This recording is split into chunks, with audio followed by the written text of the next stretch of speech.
मैं Rinku Kumar KPS academy history में आपका फिर से अभिनंदन करता हूं। और मैं वीडियो लेकर आया हूं बाबर, और बाबर की ये लास्ट वीडियो है। और बाबर के जो महत्वपूर्ण बिंदु हैं उसके बारे में आपको मैं बताऊंगा। और पूरा वीडियो को देखें। KPS अकेडमी हिस्ट्री चैनल को सब्सक्राइब करें, लाइक करें और शेयर करें अपने दोस्तों को। ठीक, अब आती है बात बाबर के महत्वपूर्ण बिंदु। बाबर के महत्वपूर्ण बिंदु, जब बाबर की मृत्यु हो जाती है 26, कब होती है बाबर की मृत्यु? 26 दिसंबर। कब होती है? 26 दिसंबर। 26 दिसंबर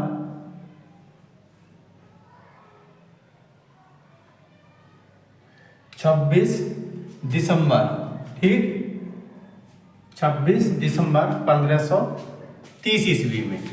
क्योंकि जब घाघरा का युद्ध होता है, घाघरा का युद्ध होता है, तो घाघरा का युद्ध दो जगह होता है, थल सेना और जल सेना। बाबर अफगानों की सेना को, जिसमें अफगानों का नेतृत्व कर रहा है कौन?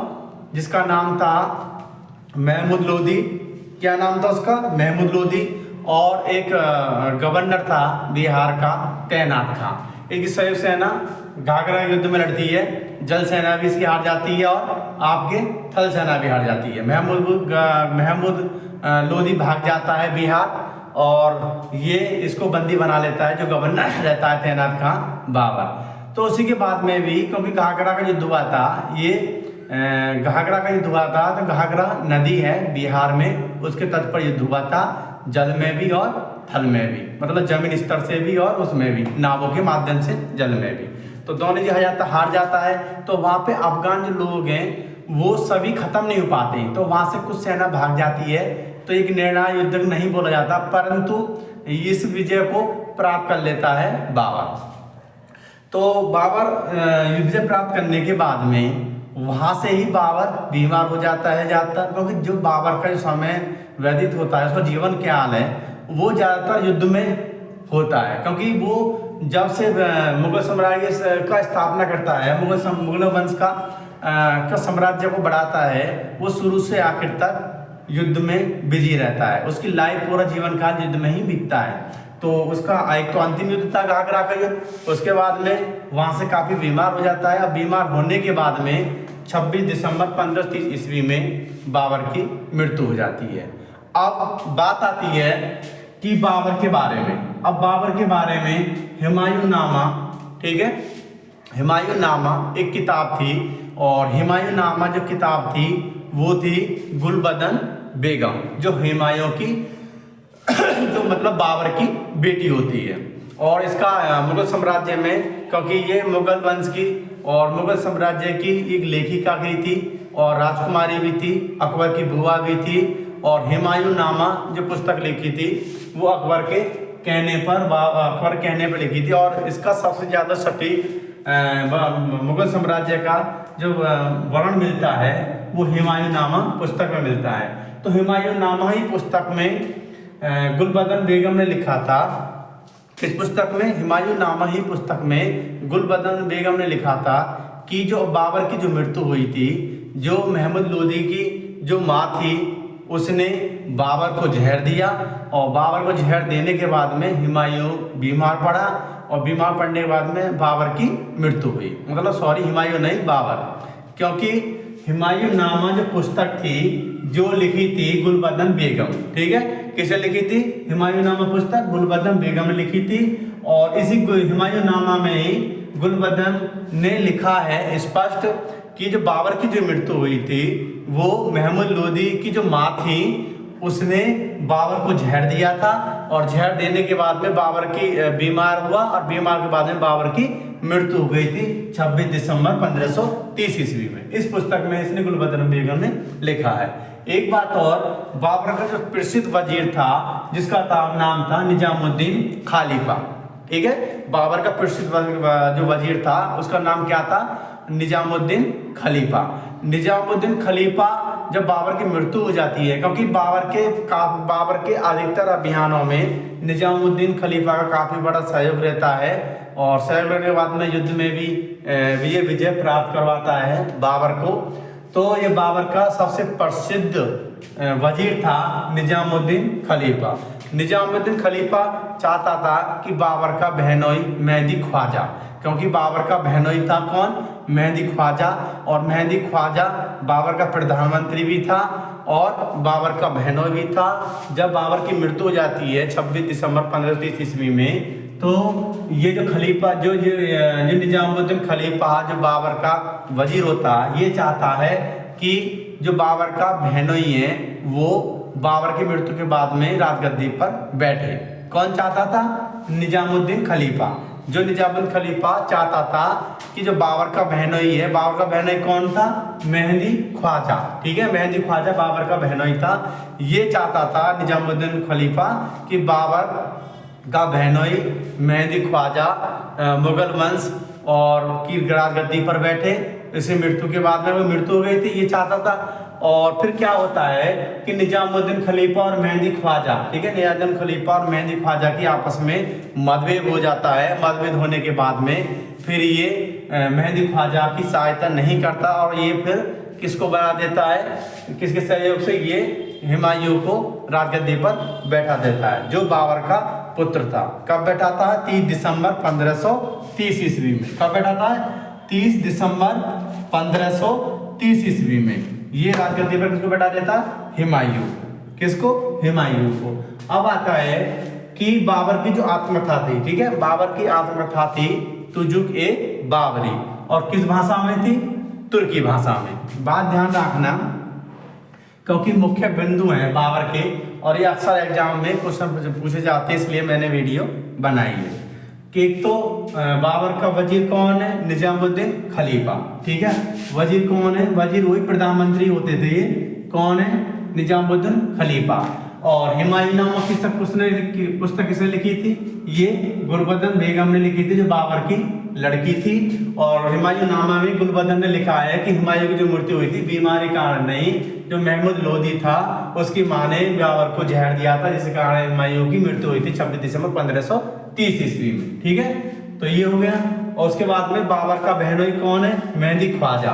मेहंदी ख्वाजा को मुगल वंश का बाबर की मृत्यु के बाद में राजगद्दी पर बैठाना चाहता था। कौन बैठाना चाहता था, जो वजीर था बाबर का, निजामुद्दीन खलीफा।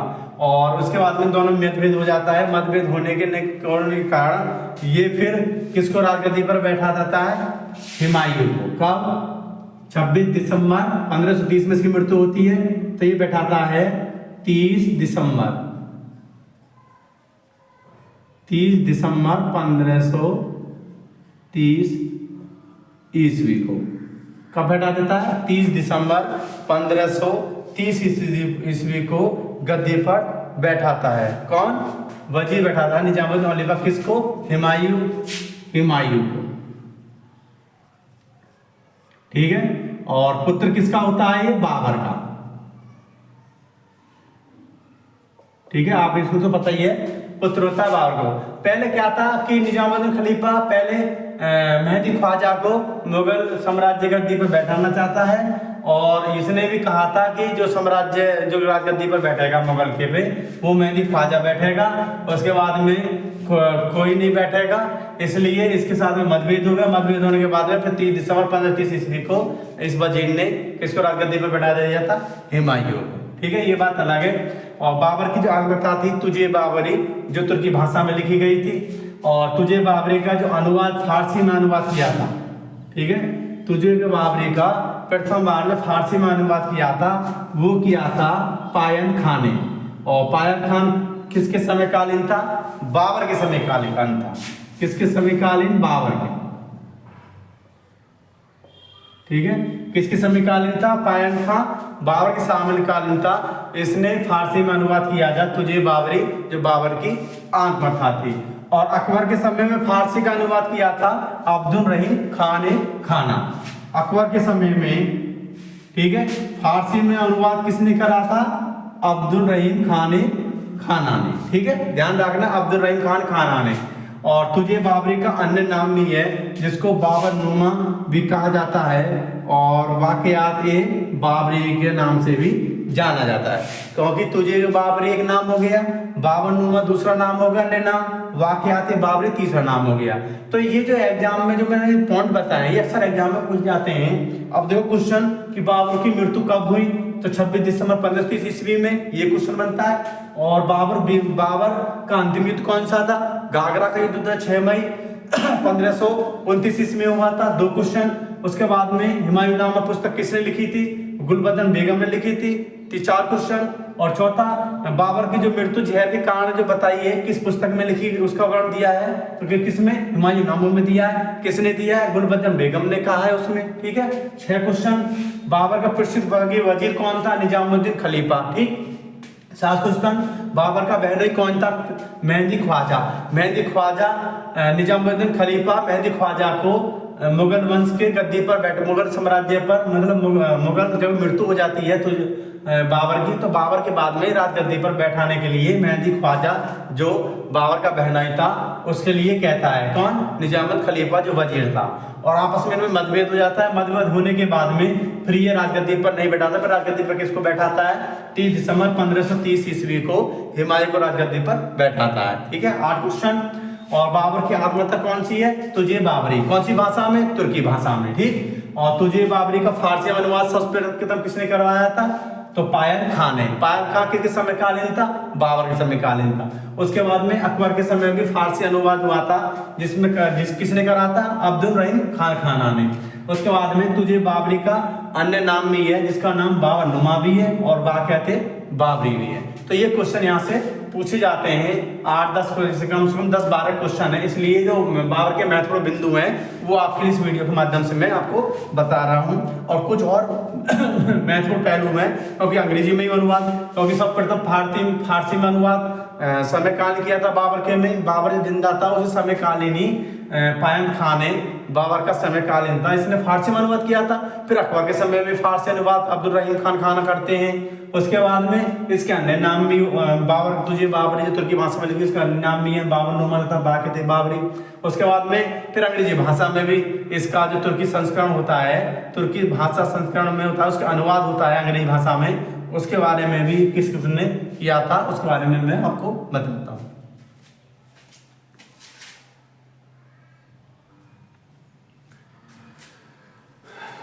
बाबर की जो आत्मकथा की, ठीक है, कि जो बाबर की आत्मकथा थी तुझ-ए-बाबरी, उसकी मूल तुर्की संस्करण, ठीक है, उसकी मूल तुर्की संस्करण में अंग्रेजी में प्रथम अनुवाद, ठीक है, जो बाबर की जो आत्मकथा थी तुझ-ए-बाबरी, उसकी मूल तुर्की संस्करण से अंग्रेजी में प्रथम जो अनुवाद किया था वो किया था मिसिज ए.एस. बेवरेज ने। किसने किया था, मिसिज ए.एस. बेवरेज ने, जो बाबर की आत्मकथा तुझ-ए-बाबरी थी उसकी तुर्की संस्करण में, जिसकी मूल तुर्की संस्करण थी उसकी अंग्रेजी में जो प्रथम अनुवाद किया था वो क्या था, मिसिज ए.एस. बेवरेज ने। उसके बाद में अकबर कालीन में फारसी संस्करण से अंग्रेजी में अनुवाद, ठीक है, ये तो किया था बाबर की आत्मकथा की जो मूल तुर्की थी, ठीक है, मूल तुर्की संस्करण से अंग्रेजी में अनुवाद। उसके बाद में फारसी संस्कृत से अंग्रेजी में अनुवाद जो किया था वो किया था आपका ये किया था एल किंग तथा लेडन और एस्किन ने। किसने, जो फारसी संस्करण में अंग्रेजी में अनुवाद किया था एल किंग तथा लेडन व एस्किन ने किया था बाबर की आत्मकथा तुझ-ए-बाबरी, जो अकबर कालीन में फारसी संस्कृत से अंग्रेजी में अनुवाद। और जो ऊपर पूछा है कि बाबर की जो आत्मकथा थी तुझ-ए-बाबरी उसकी मूल तुर्की, क्योंकि यहाँ पूछता है कि मूल तुर्की संस्कृत से अंग्रेजी में प्रथम अनुवाद किया था मिसिज ए.एस. बेवरेज ने, और अकबर कालीन में फारसी संस्कृत से अंग्रेजी में अनुवाद किया था एल किंग तथा लेडन व एस्किन ने, ठीक है। और एक बात और कि बाबर तुर्की भाषा का काफी बड़ा विद्वान था और वो फारसी भाषा का भी काफी बड़ा विद्वान था, ठीक है। और बाबर ने एक नई शैली की स्थापना की थी जिसका नाम था तुर्की पंथ शैली। बाबर ने एक नई तुर्की पंथ शैली की स्थापना की थी जो इस्लाम कानून की पुस्तक थी मूबियान। कौन सी पुस्तक थी? मूबियान। ठीक है, मूबियान की रचना की थी किसने? बाबर ने।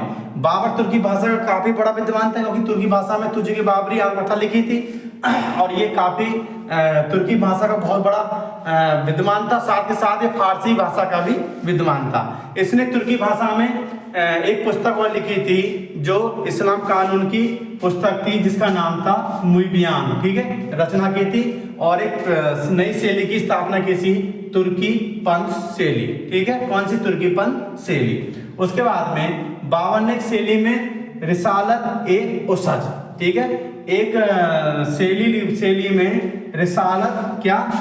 रिसाल ए उसज नामक एक ग्रंथ भी लिखा था।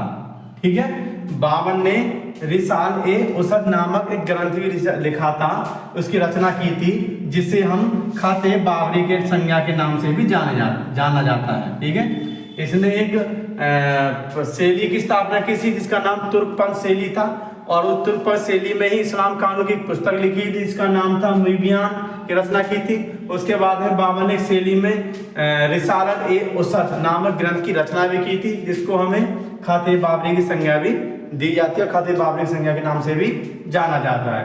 अब बात आती है कि बाबर की, क्योंकि मूल तुर्की संस्करण में जो अंग्रेजी में अनुवाद किया था किसने किया था? Mrs AS. बेबरिज ने। और अकबर कालीन में फारसी संस्करण में अंग्रेजी में अनुवाद किसने किया था? एल किंग तथा लेइडन व स्किन ने। और बाबर की तुर्की भाषा का काफी बड़ा विद्वान था, साथ ही साथ फारसी भाषा का भी बड़ा विद्वान था, और इसने एक नई शैली की स्थापना की थी, तुर्की पंथ शैली। और तुर्की पंथ शैली में ही इसने इस्लाम कानून की एक पुस्तक भी लिखी थी जिसका नाम था मूबियान की रचना। और साथ साथ इस शैली में इसने एक ग्रंथ की रचना भी की थी जिसका नाम है रिसाल ए उसद, और जिसे खत-ए बाबरी के नाम से भी जाना जाता है। तो ये बाबर के महत्वपूर्ण बिंदु थे। और बाबर की एक परिभाषा आती है आर.पी. त्रिपाठी। ठीक है, आर.पी. त्रिपाठी अधिकांश आधुनिक विद्वानों के अनुसार बाबर ने भारत में मुगल वंश की नींव डाली थी, लेकिन मुगल साम्राज्य का वास्तविक संस्थापक अकबर था। ठीक है, आर.पी. त्रिपाठी ने क्या बोला है? आर.पी. त्रिपाठी ने बोला है, ये एक काफी फेमस इतिहासकार थे आर.पी. त्रिपाठी। आर.पी. त्रिपाठी ने बोला है कि बाबर ने मुगल वंश की स्थापना तो की, ठीक है, जो बाबर ने मुगल वंश की स्थापना तो की, लेकिन मुगल वंश का जो वास्तविक संस्थापक उन्होंने किसको बताया है? अकबर को। ठीक है, किसने बोला है? आर.पी. त्रिपाठी ने। और एक परिभाषा और आती है कि रामशरण शर्मा ने बाबर की तुलना इंग्लैंड के ट्यूडर वंश के राजा हेनरी सप्तम से की है। ठीक है, एक तो आर.पी. त्रिपाठी कहते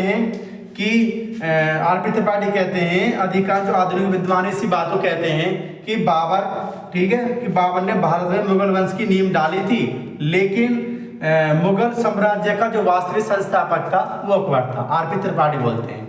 और उसके बाद में रामशरण शर्मा ने बाबर की तुलना करी थी एक इंग्लैंड के ट्यूडर वंश का राजा था। ट्यूडर वंश का, कौन से वंश का? ट्यूडर वंश का एक राजा था जिसका नाम था हेनरी सप्तम। ठीक है, ये कहाँ का था? इंग्लैंड के। ठीक है, क्योंकि रामशरण शर्मा ने इंग्लैंड का राजा था हेनरी सप्तम, उससे जो किस वंश का था? ट्यूडर वंश का था हेनरी, इंग्लैंड का राजा हेनरी सप्तम, उसकी किससे तुलना की है? बाबर से। ठीक है, तो ये क्वेश्चन है, और ये क्वेश्चन अक्सर एग्जाम में पूछ जाते हैं। केपीएस एकेडमी हिस्ट्री चैनल को सब्सक्राइब करें, लाइक करें, बेल आइकन को पुश करें, शेयर करें अधिक से अधिक, और वीडियो को पूरा देखें जिससे कि आप लोगों सभी को फायदा मिले। और इसलिए महत्वपूर्ण बिंदु बताए हैं। अब आज जो पूरा हो जाएगा बाबर का, पूरा हो जाएगा बाबर के बाद में जिसकी मृत्यु हो जाती है, फिर गद्दी पर कौन बैठता है? हुमायूं। अब जो कर चलेगा मुगल वंश का दूसरा शासक हुमायूं, और हुमायूं दो बार गद्दी पर बैठा था, 1530 से 1540 में। और उसके बाद में शेरशाह सूरी को हरा देता है, किसको? हुमायूं को। और हराने के बाद दूसरी बार जो राजगद्दी पर बैठता है 1555 से 1560 1556 ईस्वी में। ठीक है, यह बात ध्यान रखना कि इसके बाद में बाबर मृत्यु है 26 दिसंबर 1530 ईस्वी में। उसके राजगद्दी पे कौन बैठता है मुगल वंश के पे, मुगल साम्राज्य को हुमायूं बैठता है, जो इसका पुत्र होता है बाबर का। उसके बाद में बाबर भी 2 बार राजगद्दी पे बैठा है, 1530 ईस्वी से 1540 ईस्वी तक। बीच में 1540-45 में शेरशाह का एक साम्राज्य कुछ दिन तक रहता है, क्योंकि हुमायूं बुरी तरह से हरा देता है, हुमायूं हार जाता है शेरशाह से। ठीक है, तो उसके बाद में फिर राजगद्दी पर कब बैठता है 1555 से 1556 ईस्वी में। ठीक है, तो इस बात में ध्यान रखना। और इस KPS अकेडमी हिस्ट्री चैनल को सब्सक्राइब करें, लाइक करें, शेयर करें, बेल आइकन को प्रेस करें और अधिक से अधिक अपने दोस्तों में शेयर करें, जिससे उन लोगों को भी फायदा मिले। ठीक है, धन्यवाद।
पिटाई आ रहा हो, पिटाई आ रहा हो,